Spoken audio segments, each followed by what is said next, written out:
Yang pertama adalah ini kok.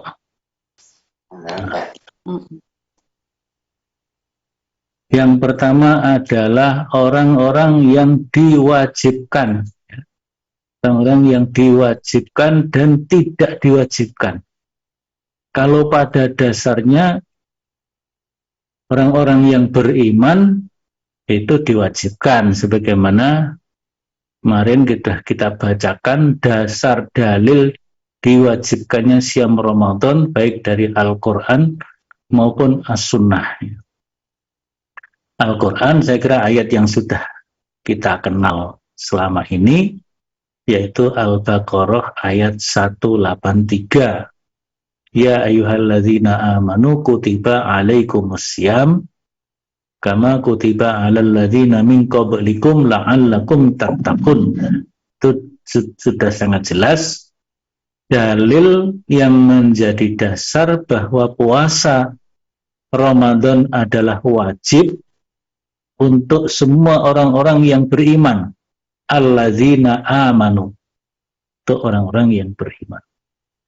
Kemudian diperkuat oleh hadis Nabi sallallahu alaihi wasallam dari Abdullah bin Umar, ya. Abdullah bin Umar radhiyallahu anha, dan juga yang lain, sahabat yang lain juga Abdullah ibnu Abbas juga meriwayatkan. Yang bunyinya ini juga sudah sangat terkenal tentang arkanul Islam. Bunyal Islam khamsin syahadati alla ilaha illallah wa anna Muhammadan abduhu wa rasuluh wa iqamis shalah wa ita'iz zakah wa hajjil baiti wa shaumi Ramadan. Hadisnya sahih, diriwayatkan oleh Bukhari, Muslim, dan juga Imam hadis yang lain seperti Imam At-Tirmidzi, Nasai, dan Ahmad. Nah, ini tentang arkanul iman. Jadi kalau rukun arkanul Islam, jadi kalau rukun Islam itu karena rukun ya tidak bisa ditinggalkan, harus dilaksanakan oleh semua kaum muslimin. Nah, hanya di dalam masalah haji itu kan ada kata-kata tambahannya, yaitu manis tato'a ilaihi sabila, bagi orang yang mampu melaksanakannya. Begitu juga zakat, bagi orang yang mampu membayar zakat. Yang tidak mampu justru berhak menerima zakat. Jadi orang-orang yang miskin, fakir miskin, nanti ada sabilillah, ibnu sabil, dan lain-lainnya, itu pelaksanaan rukun Islam tentang zakat, mereka justru berhak menerima zakat. Nah, itulah dasar dalil yang jelas. Jadi seluruh orang-orang yang beriman, orang Islam tentunya di sini, orang yang beriman yang dimaksud adalah orang Islam yang mukmin, ya. Jadi bukan beriman menurut tuntunan agama yang lain, ini beriman menurut Islam. Nah, jadi orang-orang yang diwajibkan berpuasa pada dasarnya adalah seluruh kaum muslimin dan muslimat. Nah, jadi muslimin dan muslimat dia wajib melaksanakan ibadah puasa Ramadan ini, karena terutama adalah kaum muslimin dan muslimat yang mukallaf. Mukallaf itu berarti orang yang sudah terbebani kewajiban menjalankan ajaran agama. Jadi mukallaf itu pertama tentu muslimin dan muslimat. Yang kedua baligh. Baligh usianya sudah memasuki usia dewasa. Ciri-ciri baligh itu sudah bisa membedakan mana yang hak dan yang batil secara pemikiran, intelektual, dan ruhaniahnya seperti itu. Sudah bisa membedakan antara yang hak dan yang batil itu ciri-ciri balik. Ciri-ciri fisiknya yang laki-laki sudah pernah bermimpi basah, yang perempuan sudah mengalami haid, itu termasuk kategori balik, dan yang sudah seperti itu adalah mukallaf, wajib semuanya. Nah, yang belum mukallaf, anak-anak, bayi, tiflun ya, tiflatun atau tiflun, bayi laki-laki, perempuan, itu mereka belum mukallaf, maka mereka tidak wajib. Ya, jadi semua muslimin yang mukallaf maka dia wajib melaksanakan ibadah puasa Ramadan ini, karena ini adalah bagian dari rukun Islam. Nah, sedangkan orang yang tidak diwajibkan berpuasa Ramadan, yang pertama tadi adalah yang belum mukallaf ya, yang belum mukallaf, masih anak-anak, belum balik ya, berarti dia tidak diwajibkan. Tapi dalam rangka mendidik, melakukan pendidikan, pelatihan, dan juga menanamkan nilai-nilai ruhaniyah, nilai-nilai diniyah kepada anak-anak kita, ya mulai dilatih untuk berpuasa. Mereka berpuasa dalam rangka menyiapkan fisiknya, menyiapkan jiwanya, walaupun mereka belum wajib, maka dilatih untuk melaksanakan syariat, diantaranya adalah puasa. Sholat juga begitu, mereka dilatih untuk melaksanakan sholat ya. Jadi Nabi memerintahkan orang-orang tua agar menyuruh anak-anaknya sholat ketika di usia 7 tahun. Kemudian kalau di usia 10 nggak mau sholat, supaya dipukul, tapi dipukul yang ringan ya, tidak menyakitkan. Nah, artinya diberi sentuhan fisik ya, sentuhan fisik, supaya anak-anak itu bisa terdorong untuk melaksanakan sholat ya. Nanti kalau sudah dewasa, sudah balik, sudah mukallaf, sudah terbiasa. Nah, ya. Ini orang yang tidak diwajibkan, yang belum mukallaf. Yang kedua, orang yang tidak diwajibkan puasa, bahkan malah dilarang puasa, yaitu perempuan-perempuan yang mengalami haid dan nifas ya. Mengalami haid dan nifas. Nah, jadi ibu-ibu, gadis-gadis yang sudah mengalami haid ya, ketika sedang haid, maka ibu-ibu, gadis-gadis ini justru dilarang puasa. Bukan hanya boleh tidak puasa, tapi malah dilarang puasa, tapi harus mengganti di hari yang lainnya.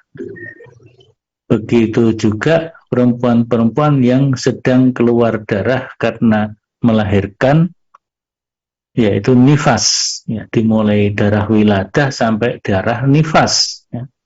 Maka mereka tidak diwajibkan melaksanakan puasa, bahkan harus meninggalkan puasa tapi mengganti di hari yang lainnya.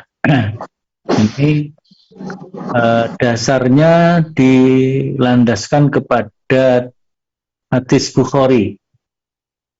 Yang pertama hadis Bukhari, di mana Rasulullah SAW bersabda, bunyi hadisnya lengkapnya, qala Rasulullah sallallahu alaihi wasallam, alaysa idza hadat lam tusalli wa lam tasum, qulna bala. Ini kan dari Aisyah ya, ketika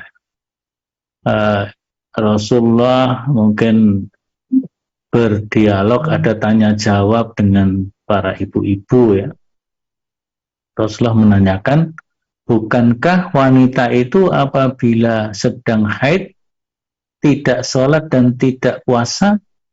Maka para wanita menjawab, bala, ya Rasulullah, tidak berpuasa.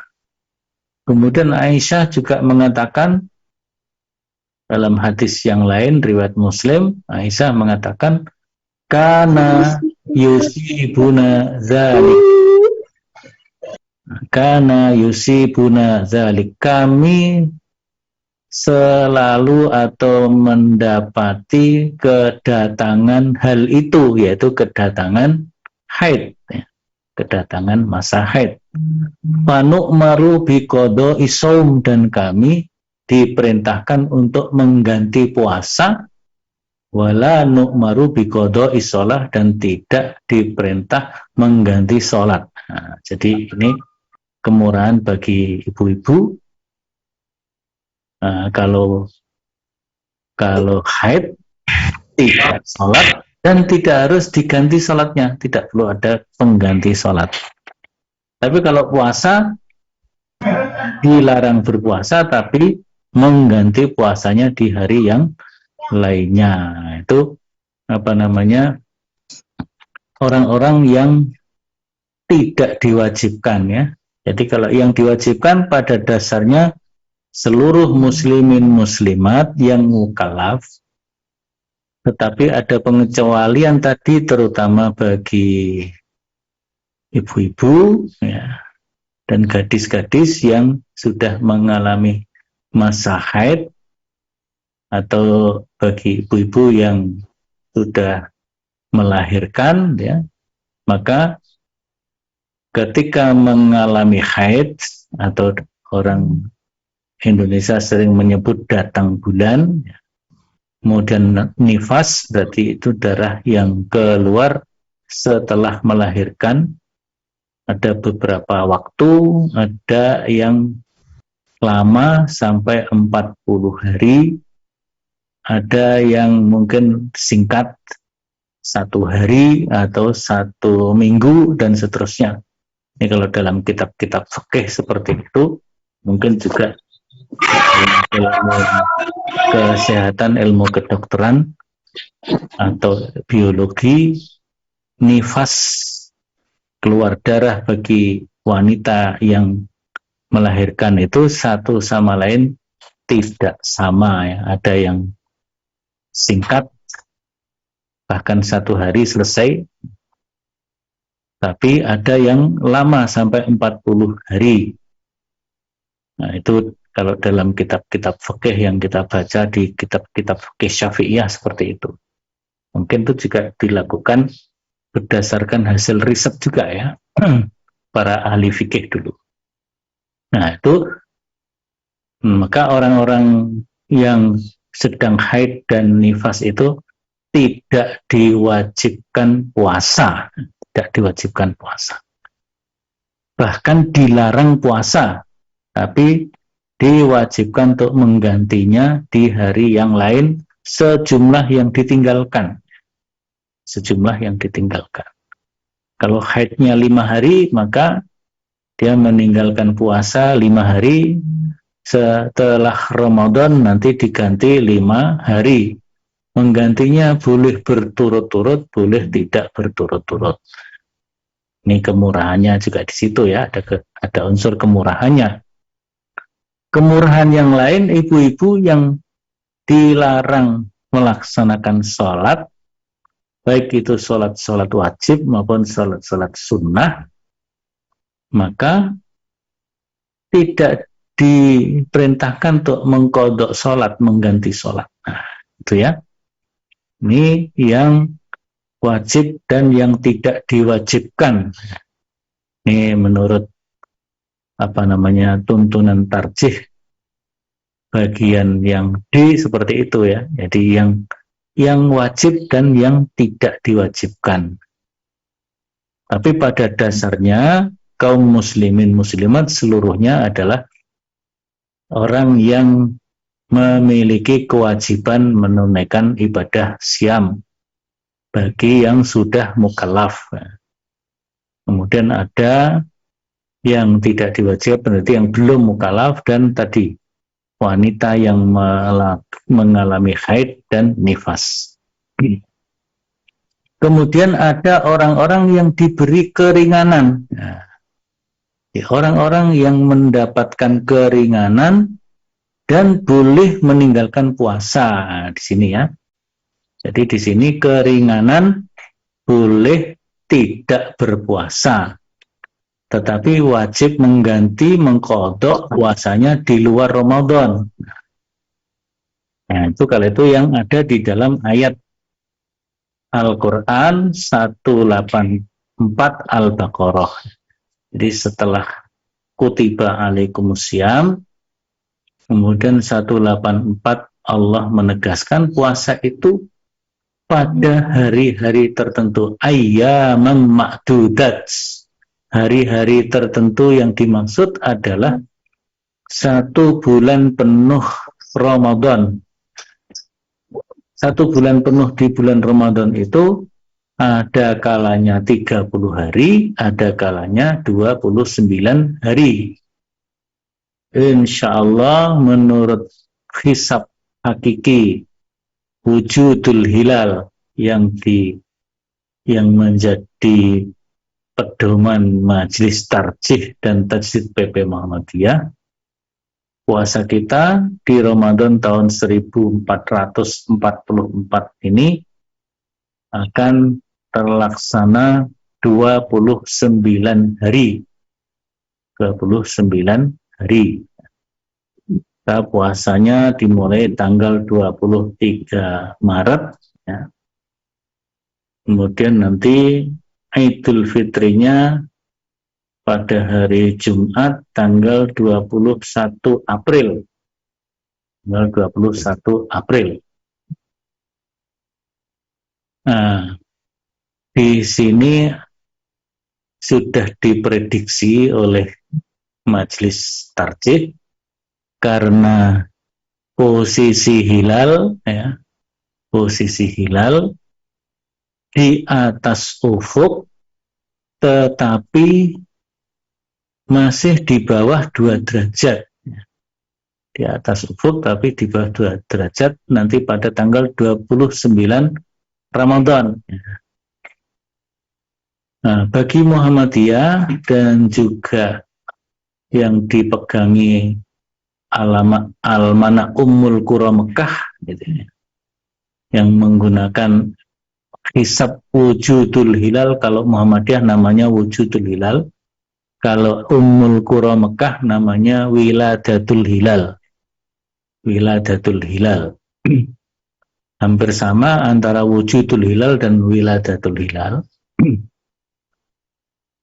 Yang penting pokoknya adalah hilal sudah berada di atas ufuk, baik itu wujudul hilal maupun wiladatul hilal. Kalau wujudul hilal asal sebagian sudah berada di atas ufuk, itu sudah masuk tanggal baru. Kalau wiladatul hilal namanya wiladah itu lahir, procot keluar.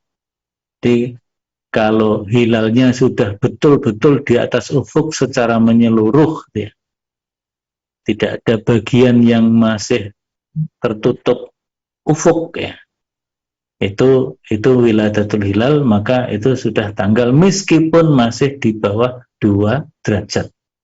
Nah, bisa itu 1 derajat lebih 40 menit, ya. 1 derajat lebih 40 menit di atas ufuk. 47 atau berapa gitu ya. Nah, maka kemungkinan nanti ada perbedaan selama pemerintah masih menetapkan minimal 2 derajat. Bahkan ada yang mengusulkan minimalnya bukan 2 derajat tapi 3 derajat. Itu otomatis kalau 1,47 belum tanggal. Tapi di kalangan ulama ahli hisab ru'yah Nahdlatul Ulama pun ada yang berpendapat, ya, bahwa imkanur ru'yah itu bukan 2 derajat tapi 1,5 derajat. Jadi kalau sudah 1,5 derajat sudah tanggal, maka nanti juga beberapa teman-teman kita di Nahdlatul Ulama kan ada yang berharia bersama dengan kita yang berpandangan imkanur ru'yahnya 1,5 derajat. Nah, jadi di situ kalau kemungkinan akan terjadi perbedaannya. Jadi ayaman makdudat ya. Nah, tetapi berikutnya ada keringanan tuh faman kana minkum maridon, barang siapa yang sakit au ala safarin atau dalam bepergian. Jadi yang mendapatkan keringanan itu adalah orang yang sakit atau orang yang dalam perjalanan musafir ya. Orang yang musafir maka diberi keringanan boleh meninggalkan puasa, tidak berpuasa, tetapi wajib mengqadha mengganti puasanya di luar bulan Ramadan. Fa'iddatum min ayyamin ukhar. Fa'iddatum min ayyamin ukhar itu Al-Baqarah 184. Insya Allah semuanya sudah sering mendengar, bahkan sudah banyak yang hafal. Tapi ini juga dijelaskan oleh Rasulullah SAW dalam hadisnya, riwayat Al-Khamsah. Riwayat Al-Khamsah itu 5 ahli hadis itu adalah Abu Dawud, Tirmidzi, Nasa'i, Abu Dawud, Tirmidzi, Nasa'i, Ibnu Majah, kemudian ditambah Ahmad. Bukhari Muslim tidak masuk. Di mana disebutkan inna Rasulullah SAW qala, sesungguhnya Rasulullah bersabda, innallaha azza wa jalla wa doa anil musafiri as-sawma wa syatrus salati wa anil hamili awil murdi'i as-sawma. Jadi di sini berdasarkan hadis riwayat Al-Khamsah ini, yaitu Abu Dawud, Tirmidzi, Nasa'i, Ibnu Majah dan Ahmad, bahwa Rasulullah bersabda, Allah yang maha perkasa, Allah Azza wa Jalla, Allah yang maha perkasa dan maha agung telah membebaskan atau mendispensasi untuk berpuasa dan juga mendispensasi dalam bentuk separuh sholat, dalam arti sholatnya dikosor, yaitu bagi orang-orang yang bepergian, dan khusus untuk membebaskan puasa bagi wanita-wanita yang hamil dan menyusui. Wanita hamil dan menyusui termasuk yang diberi keringanan untuk tidak berpuasa. Hanya pengganti puasanya berbeda. Bagi orang yang bepergian, mengganti puasanya yaitu berpuasa di luar bulan Ramadan sejumlah hari yang ditinggalkannya, termasuk orang yang sakit tadi ya, sakit, bepergian, itu ketika meninggalkan puasa maka dia mengganti sejumlah hari yang ditinggalkannya ayyamin ukhar, di hari lain, yaitu di hari di luar Ramadan. Tapi bagi ibu-ibu yang hamil dan menyusui, ini termasuk kategori wa alal ladzina yutiqunahu fidyatun ta'amu miskin. Jadi orang-orang yang bersusah payah untuk menjalankan puasa. Artinya kalau berpuasa itu ada efek berat kepada fisiknya ya. Yang mengalami efek berat pada fisik untuk melakukan puasa itu Yang pertama orang-orang yang berusia lanjut, ya. Orang-orang yang berusia lanjut kalau berpuasa dia tidak kuat, ya. Nah, sehingga juga tidak bisa mengganti puasa di hari lain, maka wa 'alal ladzina yutiqunahu fidyatun ta'amu miskin, membayar fidyah, memberi makan orang-orang miskin. Nah, ini termasuk yutikun, di samping orang-orang yang berusia lanjut dengan sakit berat, apalagi sakit yang tidak ada harapan sembuhnya, kira-kira begitu, sulit diharapkan sembuh. Kemudian juga wanita-wanita yang hamil dan menyusui, ini juga yutikun karena bisa berefek kepada kehamilannya, janin yang dikandungnya, dan juga berefek kepada persusuan bagi yang menyusui. Sementara hamil itu waktunya sekitar 9 bulan, ya katakanlah bisa mencapai 1 tahun, kira-kira begitu. Habis melahirkan nanti masih menyusui, menyusuinya 2 tahun. Sehingga dalam satu ayat Al-Quran disebutkan hamil dan menyusui itu lamanya salasuna syahrun, 30 bulan. Nah, berarti kalau mau mengganti di hari lain agak susah itu. Maka termasuk kategori yutikunahu. Menyusui juga begitu, masuk kategori yutikunahu, maka gantinya adalah fidyatun ta'amu miskin, memberi makan kepada orang miskin, yang disebut dengan fidyah. Yang disebut dengan fidyah.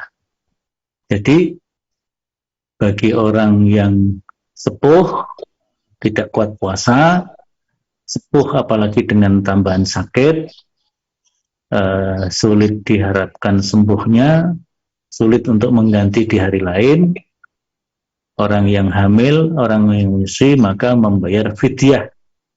Membayar fidyah sejumlah hari yang ditinggalkan, dan dibayarkan setelah hari yang ditinggalkan. Jadi tidak dibayar di depan, tapi dibayar di belakang. Nah, bagian yang terakhir, hal-hal yang membatalkan puasa. Makan minum di siang hari, maka puasanya batal, wajib mengganti di bulan Ramadan, di luar bulan Ramadan. Nah, kalau ini apa namanya, makan minum, ya berarti puasanya batal. Puasanya batal, dia harus mengganti di hari yang lain. Sanksinya mengganti di hari yang lain. Dan kalau itu dilaksanakan dengan sengaja menyengaja diri membatalkan tanpa sebab-sebab tertentu, maka dia menjadi berdosa, ya, karena dia melanggar, ya. Jadi makan dan minum di siang hari dengan sengaja tanpa sebab. Kalau sebabnya sakit, lain. Sebabnya sakit berarti dia tidak berdosa, jadi dia melaksanakan keringanan yang diberikan oleh Allah karena sakit. Tapi ini tidak sakit, tidak apa-apa, kemudian dia membatalkan, maka dia berdosa, tetapi wajib mengganti di hari yang lain. Kalau berdosa berarti apa, ya harus bertaubat dan istighfar, mohon ampun kepada Allah. Ini kalau makan minum siang hari. Kemudian yang kedua adalah bersetubuh suami istri di siang hari bulan Ramadan. Nah, ini yang berat, ya. Puasanya batal, berdosa, kemudian mengganti puasanya di hari lain. Jadi kalau dia bersenggama, berarti kan ini 1 hari, ya, satu saja, maka dia wajib mengganti puasa di hari lain. Jadi puasanya batal, wajib mengganti 1 hari yang ditinggalkan tadi, dan ada sanksi lain, yaitu membayar kafaroh. Membayar kafaroh berupa, Yang pertama, memerdekakan seorang budak. Nah, mungkin sekarang sudah tidak bisa atau susah, ya. Nggak ada perbudakan yang secara zahir perbudakan sebagaimana di dalam Al-Quran dan hadis. Nah, maka yang kedua, ya, ini nggak bisa memerdekakan budak, berpuasa 2 bulan berturut-turut. Mungkin ini juga berat, ya. Tapi ini bisa dilakukan 2 bulan berturut-turut. Harus mencari bulan yang aman. Ya. Bulan yang aman itu berarti bulan yang tidak ada keharaman berpuasa. Syawal berarti nggak bisa, karena 1 Syawal diharamkan berpuasa. Kemudian Dzulhijjah juga nggak bisa, karena ada beberapa hari yang diharamkan berpuasa, yaitu hari tanggal 10 dan hari-hari tasyrik. Maka harus cari bulan yang betul-betul seluruhnya boleh dilaksanakan puasa. Jadi mulai tanggal 1 bulan yang pertama sampai akhir bulan di bulan yang kedua. Kalau itu nggak mampu, maka memberi makan 60 orang miskin, dan setiap orangnya yaitu 1 mud bahan makanan pokok. Ya, 1 mud. Ya. 1 mud itu kira-kira 4 atau 3,5 liter, ya. atau bukan, ya, 1 mud itu adalah 6 on, ya, 6 on. Jadi ini memberi makan 60 orang miskin, per orangnya 1 mud, yang diperkirakan adalah 6 on atau setengah kilo lebih. Nah, jadi ini yang menjadi sanksi bagi orang yang melakukan hal-hal yang membatalkan puasa. Kalau yang pertama tadi hanya dalam tanda petik ringan, ya, karena dia sengaja makan di siang hari. Kalau tanpa sebab apa-apa berarti dia berdosa dan harus mengganti puasanya di hari yang lain. Berdosa berarti banyak bertobat dan beristighfar. Kalau dia membatalkan puasanya karena sakit, ya dia hanya diwajibkan mengganti di hari yang lainnya, ya, Jadi pagi sudah puasa, siang malam sudah berniat puasa. Pagi sudah memulai puasa, tiba-tiba sebelum duhur dia mengalami sakit yang kalau meneruskan puasa lebih berat sakitnya, maka dia membatalkan puasanya.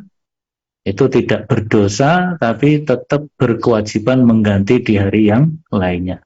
Tapi kalau sengaja tanpa sebab apa, termasuk berdosa, harus banyak beristighfar dan mengampun. Yang kedua tadi, bersetubuh suami istri di siang hari, mengganti puasa di hari lain, 1 hari ketika dia senggama itu, dan yang berikutnya adalah membayar kafarat. 3 alternatif: memerdekakan budak, atau puasa 2 bulan berturut-turut, atau memberi makan 60 orang miskin.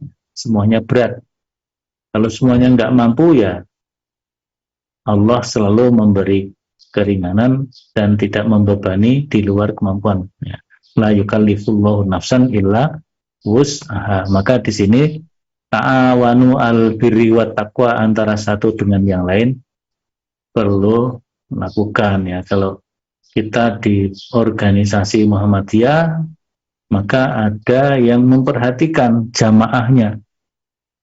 Ketika jamaahnya mengalami pelanggaran, harus bayar kafarat, dia nggak mampu, A nggak mampu, memerdekakan budak nggak mampu, B puasa 2 bulan juga nggak mampu, yang C memberi makan 60 orang miskin juga nggak mampu, maka organisasi seperti Muhammadiyah ini perlu memperhatikan. Mungkin dengan lazismunya, orang yang seperti itu dibantu dibayarkan 60 orang miskinnya tadi. Tapi kalau ternyata dia juga paling miskin, ya seperti yang dilakukan oleh Rasulullah tadi. Dalam hadis Bukhari itu ya, orang itu disuruh bawa kurma yang diberikan Rasulullah, yang tadi diperintahkan untuk membagikan pada 60 orang miskin, tapi dia katakan, saya ini paling miskin di kampung saya. Ya sudah, kamu bawa pulang, kamu makan bersama keluargamu. Ini kafarat orang yang melanggar berpuasa Ramadan dalam bentuk bersetubuh suami istri. Saya kira demikian. Ini waktunya sudah 8.20 menit, masih ada waktu 10 menit. Mungkin kalau ada pertanyaan-pertanyaan dipersilahkan. Baik, Ustaz Samsul, ini pertanyaan pertama dari Ibu Zeni. Izin bertanya Ustaz, jika ibu hamil mengalami flek keluar darah yang haruskan tirah atau bed rest sampai benar-benar berhenti keluar darahnya, apakah masih diperbolehkan sholat atau puasa? Kalau keluar darahnya itu keluar darah apa? Jadi kalau keluar darahnya keluar darah haid, berarti dia tidak boleh berpuasa dan juga tidak boleh sholat, tapi nanti mengganti di hari yang lainnya. Nah, tapi kalau darah yang keluar itu darah, dalam bahasa fikihnya disebut darah istikhadah, jadi bukan haid, bukan nifas, tapi keluar darah sebab-sebab yang lain di luar haid dan nifas, maka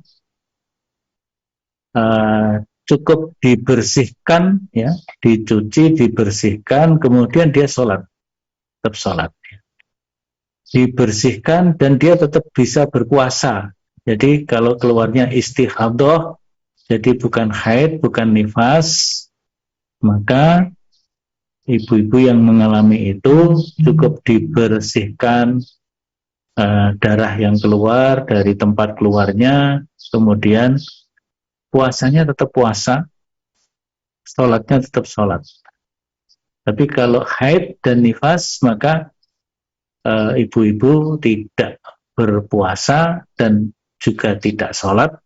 Kalau tidak sholat, sholatnya tidak perlu diganti. Kalau tidak puasa, puasanya perlu diganti di hari yang lain. Begitu, wallahu a'lam bishawab. Baik, Ustaz. Terima kasih. Kemudian pertanyaan berikutnya dari Pak Partono. Assalamualaikum Ustaz, bisakah kalau puasa yang ditinggalkan dengan sengaja diganti fidyah di lain waktu? Dan kalau ganti puasa bagi wanita karena apakah free puasanya? Terima kasih.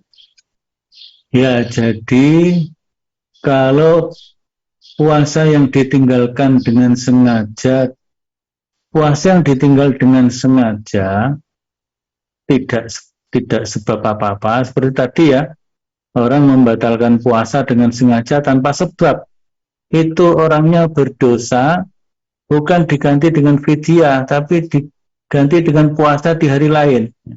Mengganti puasa di hari lain dan harus harus bertobat, beristighfar kepada Allah Subhanahu wa ta'ala.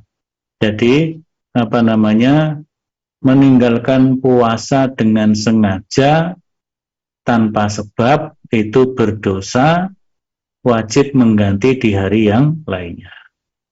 Kemudian kalau puasa bagi wanita karena atau haid, ya, karena haid, bukan free puasanya, dia memang tidak boleh puasa, tapi harus mengganti puasa di hari lain sejumlah yang ditinggalkan itu Pak Tony. Jadi begitu ya. Jadi orang yang haid, yang free adalah sholatnya.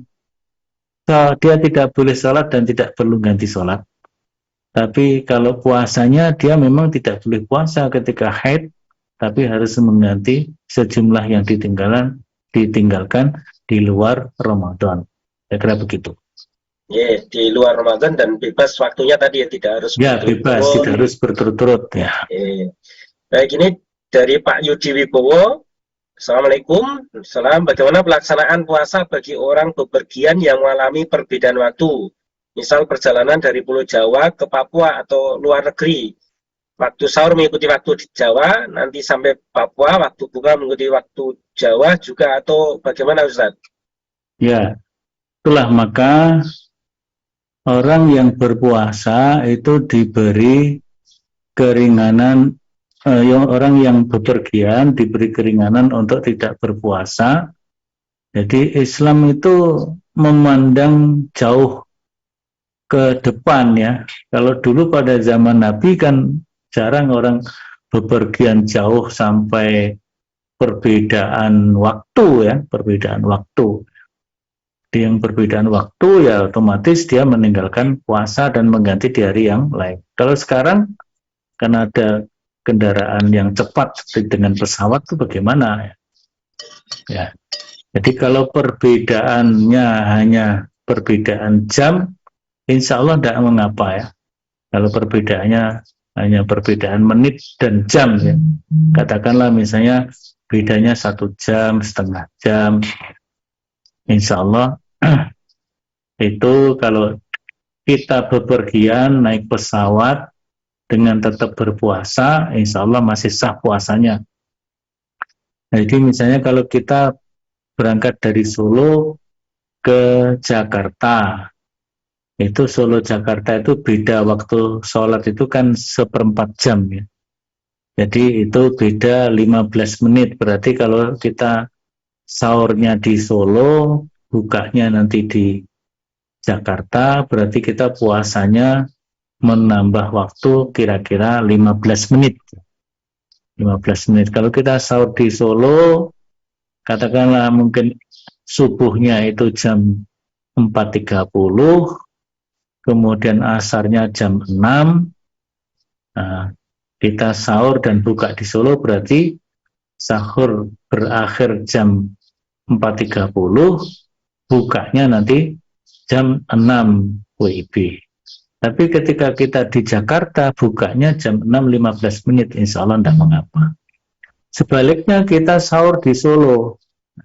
Sahur di Solo, katakanlah sahurnya subuhnya jam 4.30. Di sekarang ini sekitar itu kan. Kemudian nanti kita pergi ke Papua. Kita pergi ke Papua, perbedaan antara Papua dengan Solo, ya 1 jam kurang ya, tapi setengah jam lebih ya. Setengah jam lebih. Sehingga kalau kita sahur di Solo, bukanya nanti di Papua, katakanlah di Sorong gitu ya. Misalnya perbedaannya 45 menit ya. Berarti kita mempercepat waktu 45 menit ya. Jadi maghribnya kalau di Solo jam 6, di Papua mungkin jam 5:04. 5:04 waktu sana adalah jam 7:04.